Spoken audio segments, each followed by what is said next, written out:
everyone, this is Karen. Hey everybody, I am Shane. Today we're looking at part 2 of the real Johnny Appleseed.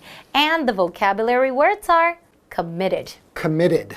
Janet is committed to losing 3 kilograms before the end of the month. Wow, good luck. Settler. Settler. Early settlers to the New World had to face many difficult challenges. Diligent. Diligent. The teacher thinks that Scott is a focused and diligent student. Motivation. Motivation. Joe's primary motivation for selling his car is that he hardly ever drives it these days. So we're still talking about the real Johnny Appleseed, right? Well, actually, the first day we were kind of talking about the myth of Johnny Appleseed. So that's not the real story of Johnny Appleseed? So I think the real person is a bit more complicated. Okay. Yeah. So he's actually a young businessman. Businessman named John Chapman. Okay. And he lives around 1770s, 1774.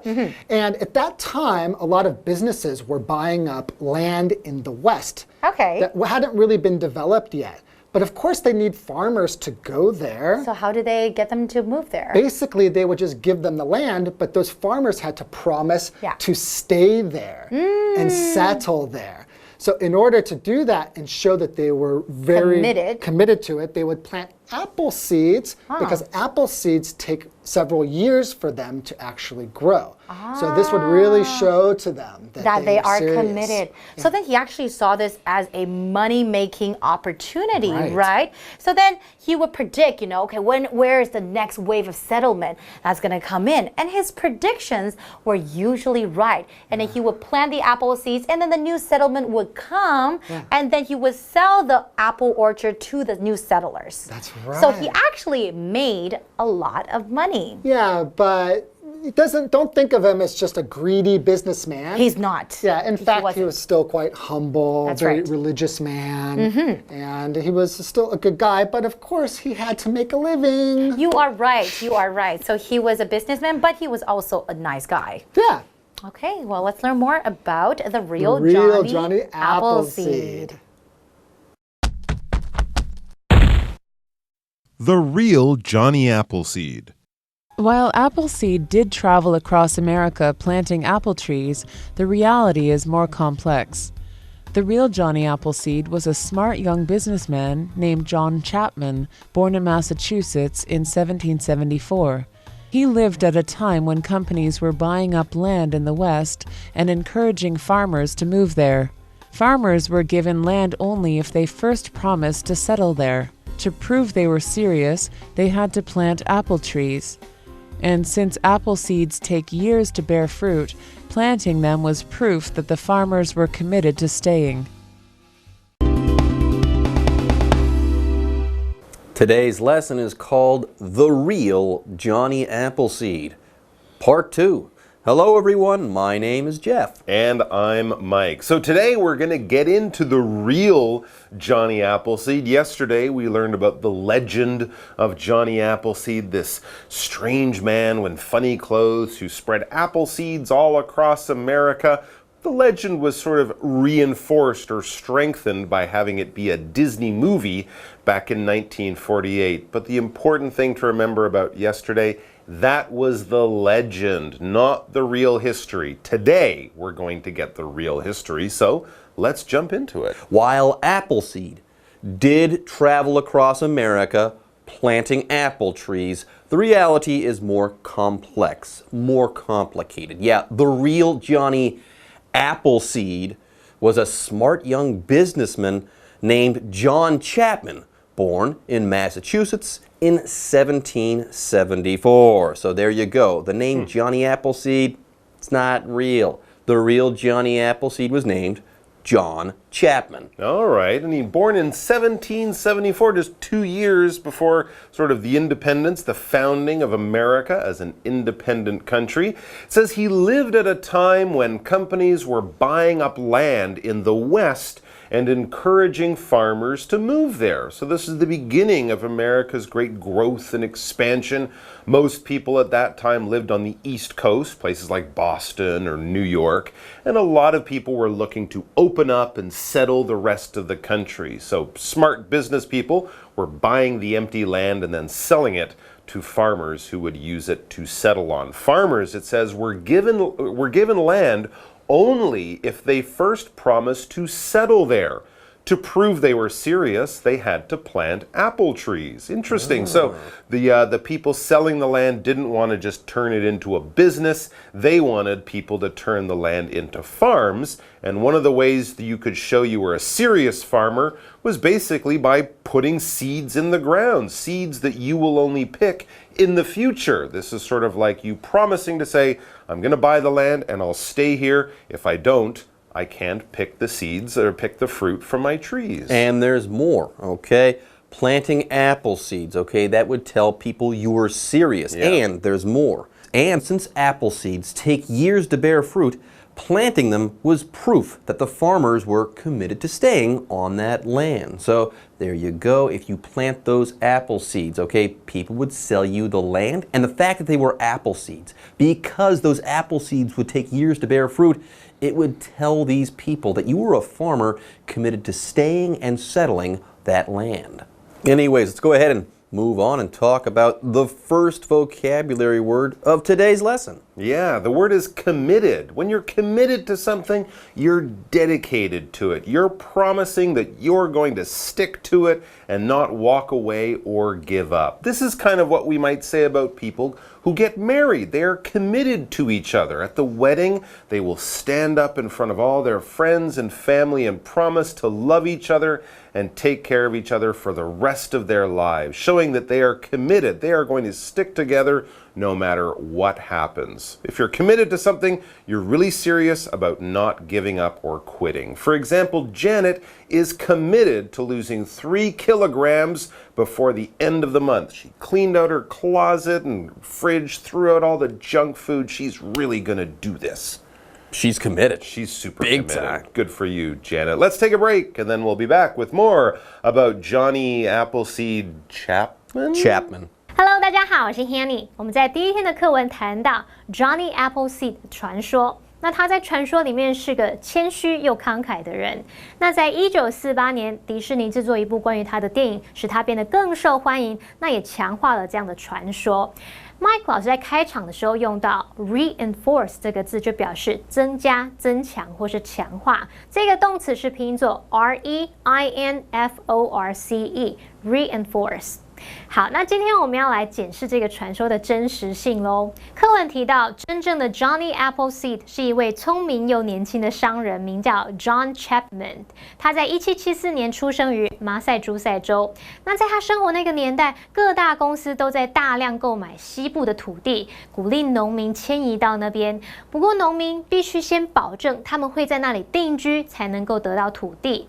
保证不是靠嘴巴说说就可以咯，农民们必须种苹果树来证明他们愿意留下来。这是因为苹果籽要花很多年的时间才会结成果实。好，这边有一个单字 committed， 它是形容承诺的、忠诚坚定的。我们常常会用 be committed to 加上名词或动名词来表达承诺要做某事。Mike 老师刚刚用到 dedicate 这个动词。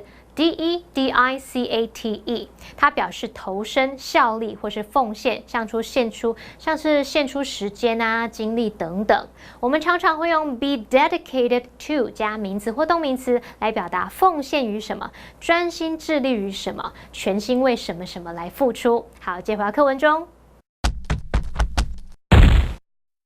The real Johnny Appleseed.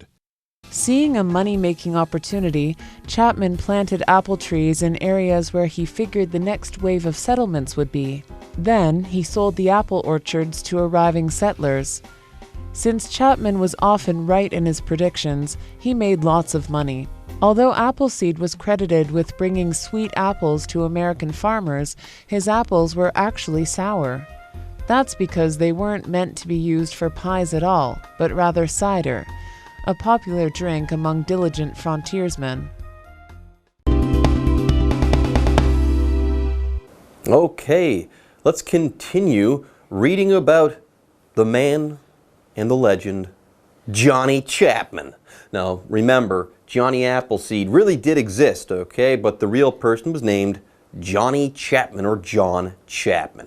Anyways, seeing a money-making opportunity, Chapman planted apple trees in areas where he figured the next wave of settlements would be. So there you go, Johnny Chapman. John Chapman, I should say, was a very savvy businessman. That's right. So instead of selling the land and then having the settlers plant the trees, he would plant them early, and then people could buy the land without having to go through the trouble of planting the trees or waiting for them to grow. That's actually a little bit tricky. Yeah. But, you know, it's clever though. From a salesman point of view, not a bad idea. It says, then he sold the apple orchards to arriving settlers. Hey, here's your land, and there are the apple trees you need to prove that you're committed to staying here. I guess these settlers really like this because it saved them a lot of time and waiting around for the trees to grow. Yeah, you already have apples on your land.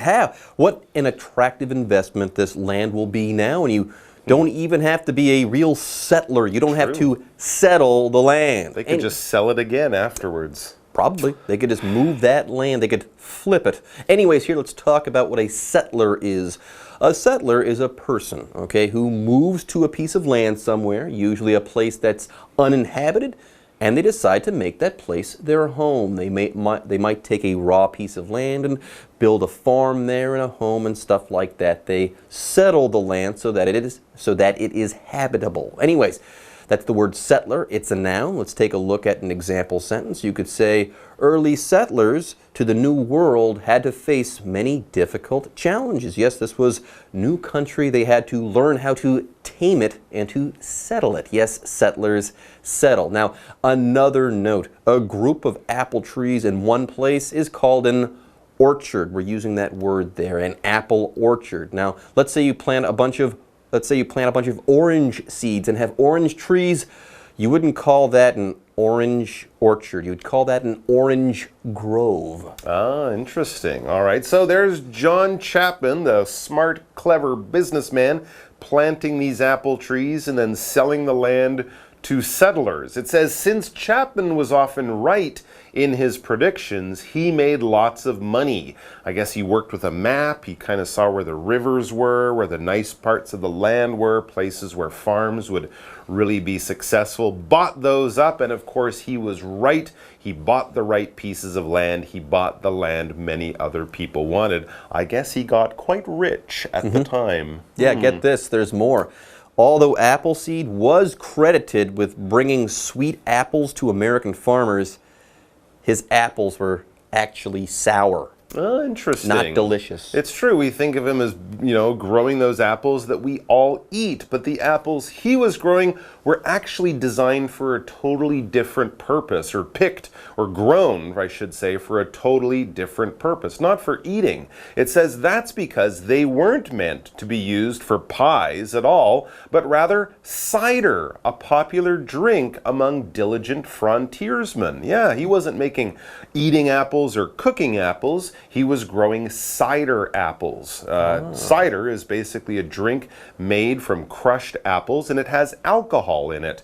It's a little bit like a beer or something like that, made with apples. And it was very popular back in the old days. Still is now, but more popular back in the old days, especially among diligent frontiersmen. Frontiersmen were those people out hunting in the woods of America, catching animals like the beaver and selling their fur and their skins, this type of thing, or settling the land as well. And if you're doing that, it's not an easy job. You have to be very diligent. This word diligent means hardworking, focused. You're not the type of person who works for 15 minutes and says, oh, that's a lot of work, I gotta go take a break. No, you're gonna work hard from sun up to sundown, rarely take breaks, and never give up your work even when it gets tough. For example, the teacher thinks that Scott is a focused and diligent student. I guess these frontiersmen, they didn't have access to a pub or a wine store or things like that, so they probably had to make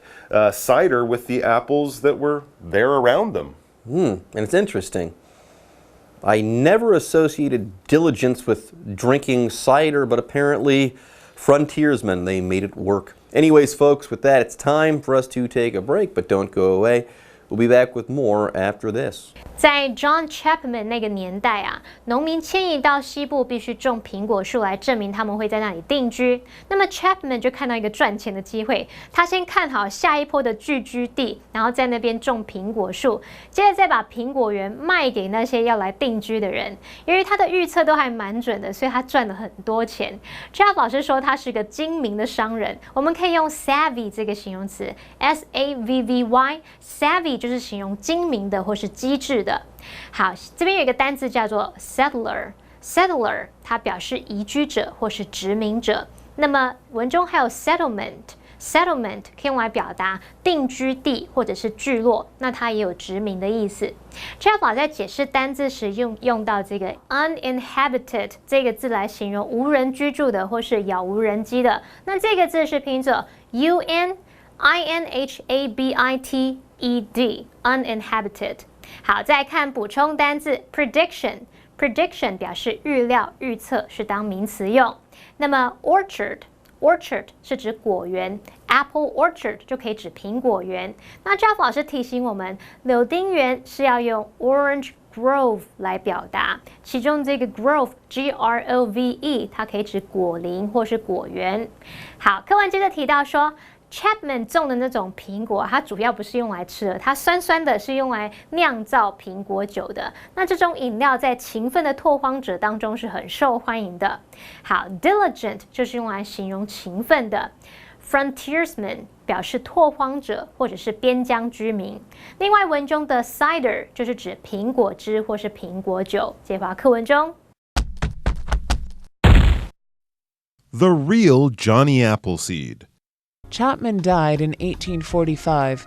He was indeed a humble, frugal, and religious man, as described in legends. However, his motivation for planting apples is another story. All right, everyone, we have almost come to the end of our story, so let's read on. Chapman, we learn, died in 1845. He was indeed a humble, frugal, and religious man as described in legends. So there you go. He was a savvy businessman, very clever, but he was also a good person. Humble, frugal, and religious. Oh, okay. However, his motivation for planting apples is another story. That's right. The legend of this selfless Christian sort of missionary walking around planting apple seeds just to grow these wonderful fruits is a little bit different from the reality of a very clever, smart businessman trying to make the most money possible. That was his real motivation, it seems. There you go. Here we have the word motivation. Your motivation is the reason why you do something, okay? It's what makes you go. It's what makes you want to do something. Like I said before, a motivation is not unlike a reason or an intention or something like that. For example, Joe's primary motivation for selling his car is that he hardly ever drives it these days. That makes sense. I want to sell my car. This is the reason I'm selling my car. I just don't use the thing. Anyways, folks, that's it for our article on Johnny Appleseed. Let's go ahead and ask and then answer the what do you think question. Hey, Mike, are the legends about Johnny Appleseed accurate? Why or why not? Well, it seems the real Johnny Appleseed was a clever businessman, so I think a lot of the legend is really just, well, I wouldn't want to say a lie, but certainly quite far from the real truth. The truth has been embellished. Yeah, rather a lot in this case, I'd say, more than some other legends. But still an interesting story and also an interesting glimpse into the early days of America. And what about the coffee sack and the cooking pot? Yeah, that's a good point. Where did that come from? Anyways, folks, that's it for our lesson on Johnny Appleseed. It's time for us to say bye-bye. 好，说到底 ，Chapman 确实是像传说描述的一样，他是个谦虚、节俭又虔诚的人。不过呢，他种苹果的动机又是另外一回事喽。他并不是那个无私的传教士，赤脚走路到处种苹果籽。这个真相其实是被美化了。好，老师们刚刚用到 missionary 这个字来指传教士。Mission 任务这个字后面加上 ary 就会变 missionary， 然后还有用到 embellish 这个字 embellish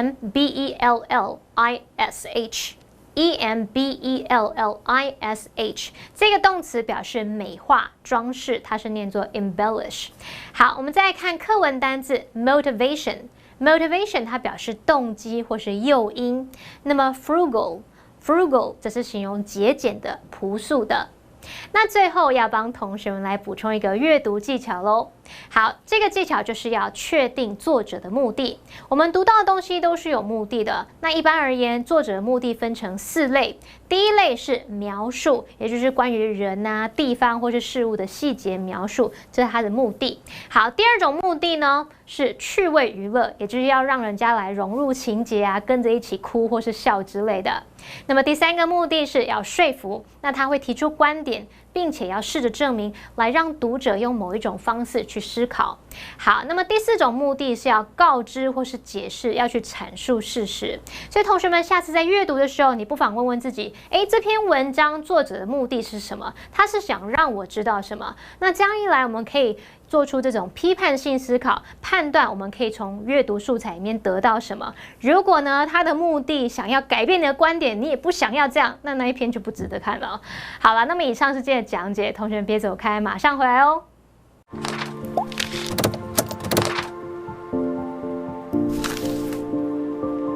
大家好，我是 Hanny， 欢迎收看我们的文法单元。今天要介绍的文法重点有4个。第一个是 That's because 主词加动词。第2个是 be meant to 加原形动词。第3个是 not at all。第4个是 but rather。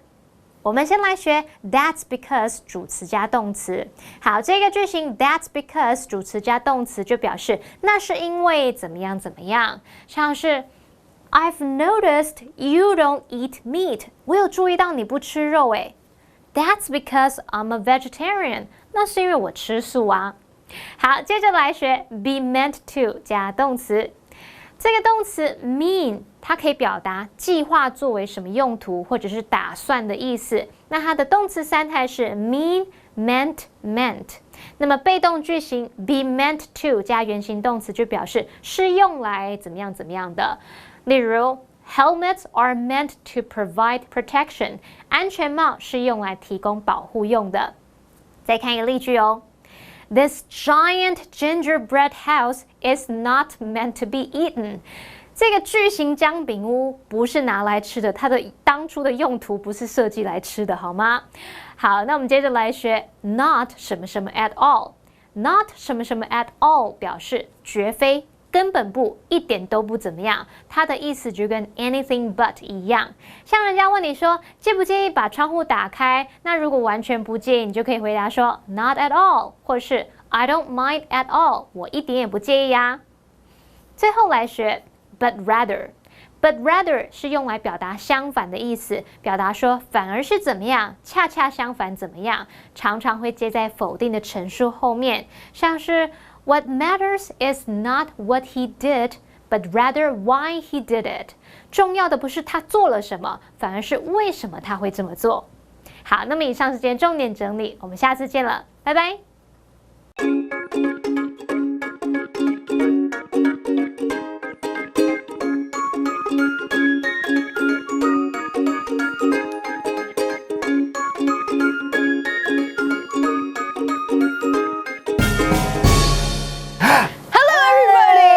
来到 English in Action， 我是 Holly， 我是 Shane。嗨，今天的主题是终于结束了。Wait, we're not done. 终于结束了。Oh, okay, but we gotta finish this. 哇，今天的主题就是终于结束了。哦，你懂吗？哦 ，OK， Go to the dialogue. Every This project took forever. I know. It's finally over. Let's go party. Oh yeah. Oh yeah.